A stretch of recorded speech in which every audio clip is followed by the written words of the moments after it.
Bismillahirrahmanirrahim. Assalamualaikum warahmatullahi wabarakatuh. Alhamdulillahi rabbil alamin. Wassalatu wassalamu ala asyrafil anbiya'i wal mursalin. Wa ala alihi wa sahbihi ajma'in. Amma ba'du. Subhanaka la ilma lana illa ma 'allamtana innaka antal alimul hakim. Saudara-saudari, kaum muslimin, kaum muslimat, para hamba Allah dimanapun Anda berada, salah satu keistimewaan yang Allah berikan untuk bumi Palestina adalah bahwa negeri ini merupakan Ardul Anbiya. Ard artinya bumi, Al-Anbiya artinya para nabi. Bumi para nabi. Penamaan ini tentu saja bukan tanpa alasan.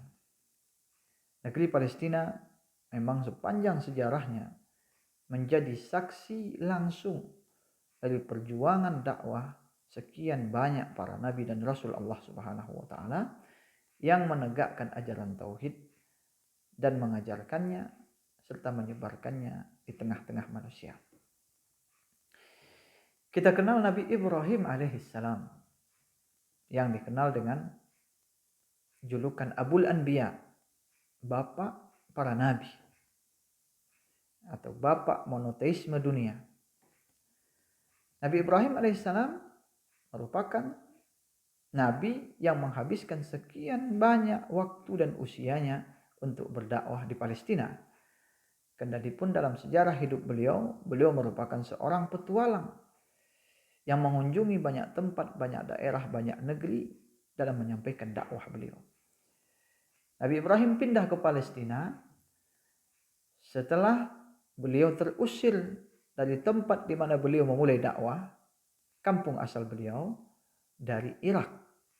Dalam sebuah sejarah atau kisah yang kita semua pernah tentu mendengarnya, ketika beliau dilemparkan ke dalam kobaran api oleh musuh-musuh dakwah, oleh Raja Namrud, dan setelah itu beliau berpindah hijrah bersama seorang nabi juga yang merupakan keponakan beliau, yaitu Nabi Lut alaihissalam. Nabi Ibrahim dan Nabi Lut berpindah atau hijrah ke Palestina. Sehingga Nabi Lut juga adalah salah seorang nabi yang pernah menginjakkan kaki, pernah hidup di bumi Palestina.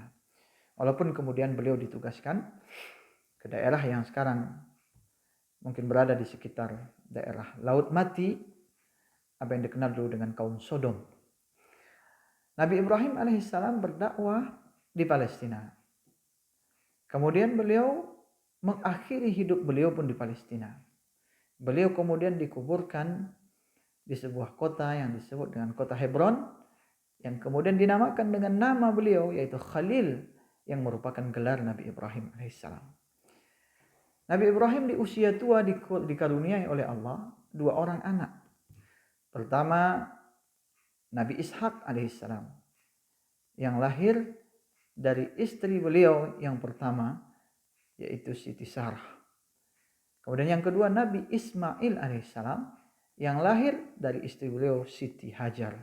Kedua-duanya terlahir di negeri Palestina. Kendatipun kemudian Nabi Ibrahim membawa Nabi Ismail ke negeri suci Makkah bersama ibu beliau, yaitu Siti Hajar. Nabi Ibrahim meninggal dunia dan dikuburkan di Al-Khalil oleh anak beliau Ishak alaihissalam. Dan Nabi Ishak kemudian melanjutkan perjuangan dakwah tauhid di Palestina sampai kemudian meninggal di usia yang menurut para ahli sejarah sekitar 180 tahun, dan kemudian dikuburkan juga di dekat makam ayahanda beliau, Nabi Ibrahim alaihissalam. Yakub dan Ibrahim dimakamkan di Al-Khalil, di Hebron. Ishak dikuburkan oleh anaknya, putranya Yakub alaihissalam, yang merupakan bapak Bani Israel. Istilah Bani Israel artinya adalah anak-anak Israel. Israel adalah nama lain atau gelar dari Yakub alaihissalam, yang artinya Israel adalah hamba Allah dalam bahasa Ibrani. Nabi Yakub alaihissalam kemudian melanjutkan dakwah Nabi Ishak ayahanda beliau, melanjutkan dakwah kakek beliau Ibrahim alaihissalam. Kemudian beliau dikaruniakan anak salah seorang anak beliau adalah Yusuf alaihissalam, yang kemudian Allah karuniakan posisi yang terhormat di kerajaan Mesir setelah sebelumnya mengalami ujian-ujian hidup, termasuk salah satunya usaha konspirasi untuk menyingkirkan dirinya oleh saudara-saudara kandungnya di bumi Palestina. Kemudian sejarah menceritakan kepada kita, sebagaimana bisa kita lihat secara panjang lebar kisahnya dalam surat Yusuf, bagaimana Nabi Yakub kemudian di usia tua pindah atau dibawa oleh Nabi Yusuf bersama saudara-saudaranya dan ibunya untuk tinggal di Mesir. Nabi Yakub kemudian berada di Mesir menurut ahli sejarah sekitar 17 tahun, masa-masa keemasan Bani Israel di bawah pemerintahan atau posisi penting Nabi Yusuf di Mesir ketika itu. 17 tahun berada di Mesir, Nabi Yakub alaihissalam meninggal dunia. Sebelum meninggal, dia mewasiatkan agar jasadnya dikuburkan di samping jasad ayahanda beliau Ishak dan kakek beliau Ibrahim alaihissalam. Kemudian Nabi Yusuf meminta izin kepada penguasa Mesir agar diizinkan untuk membawa jasad ayah beliau menuju negeri suci Palestina untuk dikuburkan di sana. Nabi Yakub pun dikuburkan di Palestina, dikuburkan bersama atau di samping kakek dan ayahanda beliau. Selanjutnya Nabi Yusuf alaihissalam meninggal dunia di Mesir. Dan karena beliau adalah seorang nabi, beliau mendapatkan informasi dari wahyu Allah Subhanahu wa taala bahwa suatu saat Bani Israel di Mesir akan pergi dari Mesir untuk menuju negeri Palestina kembali. Karena itu sebelum meninggal dunia, Nabi Yusuf pernah berpesan kepada para ulama Bani Israel agar kalau aku nanti meninggal dunia, kemudian kalian berpindah atau pulang ke Palestina, maka jangan kalian pergi kecuali dengan membawa jasadku. Kisah ini diantaranya diceritakan dalam sebuah hadis yang disahihkan oleh Imam Al-Albani, ditakhrij atau dikeluarkan oleh Imam Al-Hakim dan Imam At-Tabrani, yang disebut dengan hadis Ajuz Bani Israel. Hadis tentang seorang perempuan tua Bani Israel. Karena kita tahu bahwa dalam sejarah ketika Bani Israel diperbudak atau menjadi budak dan ditindas di Mesir setelah masa-masa keemasan mereka, setelah Yusuf alaihissalam meninggal dunia, pada saat itu Nabi Musa alaihissalam datang untuk diutus Allah Subhanahu wa taala dan kemudian diperintahkan untuk membawa keluar Bani Israel dari Mesir untuk kembali ke bumi suci Palestina. Pada saat itu Bani Israel bersama Nabi Musa alaihissalam tersesat jalan, sehingga mereka harus berada 40 tahun lamanya berada berputar-putar di dataran Sinai, di kebun Tih atau di daratan Tih istilahnya. Tih artinya tersesat jalan. Selama 40 tahun berada di sana, tidak bisa menemukan jalan menuju negeri Palestina. Dalam hadis itu diceritakan bahwa kemudian Nabi Musa mengatakan, "Mahadha, apa ini yang terjadi?" Kemudian para ulama Bani Israel mengatakan bahwa kita pernah mendapatkan pesan dari Yusuf alaihissalam bahwa ketika kalian nanti keluar untuk kembali ke Palestina, maka jangan berangkat kecuali dengan membawa jasadku. Lalu kemudian kisahnya Nabi Musa mengatakan, siapa yang tahu tempat kuburan Nabi Yusuf alaihissalam? Lalu mereka mengatakan, ada seorang ajuz Bani Israel, ada seorang perempuan tua Bani Israel. Kemudian diutus, kemudian Nabi Musa alaihissalam bertemu dengan perempuan tua ini. Pada akhirnya kisahnya ditunjukkanlah tempatnya di mana kuburan Nabi Yusuf. Kemudian setelah jasad Nabi Yusuf diangkat dari bumi, kemudian mereka ditemukan, baru terlihat jalan yang terang menuju negeri Palestina. Kendati pun dalam sejarah kemudian Bani Israel belum bisa masuk ke Palestina kecuali bersama Nabi Yusha bin Nun. Sehingga Nabi Yusuf alaihissalam juga dikuburkan di Palestina. Bagaimana dengan Nabi Musa alaihissalam? Nabi Musa alaihissalam meninggal dunia masih dalam situasi masih dalam situasi belum menemukan, belum sampai ke negeri Palestina. Dalam sebuah hadis sahih riwayat Imam Al-Bukhari, diceritakan sebuah hadis bagaimana Nabi Musa kemudian sebelum meninggal dunia meminta kepada Allah Subhanahu wa taala melalui malaikat maut agar dia dikuburkan atau disampaikan jasadnya dekat dengan kota suci Palestina, negeri suci Palestina. Kita temukan hadisnya dalam Sahih Al-Bukhari, kitab Al-Janaiz, dalam bab khusus yang judulnya, bab ini disebutkan oleh Imam Al-Bukhari dengan judul bab man ahabba dafna fi al-ardil muqaddasah au nahwaha. Bab tentang orang yang ingin dikuburkan di tanah suci atau yang serupa dengan itu.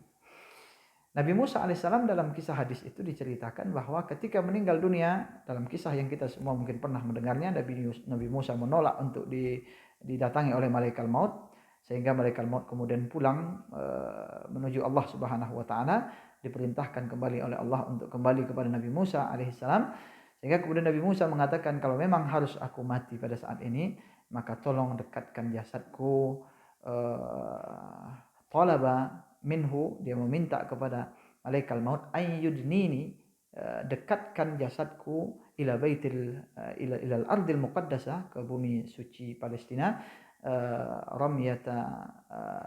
ramyata hajarin, yaitu sekira-kira satu lemparan batu.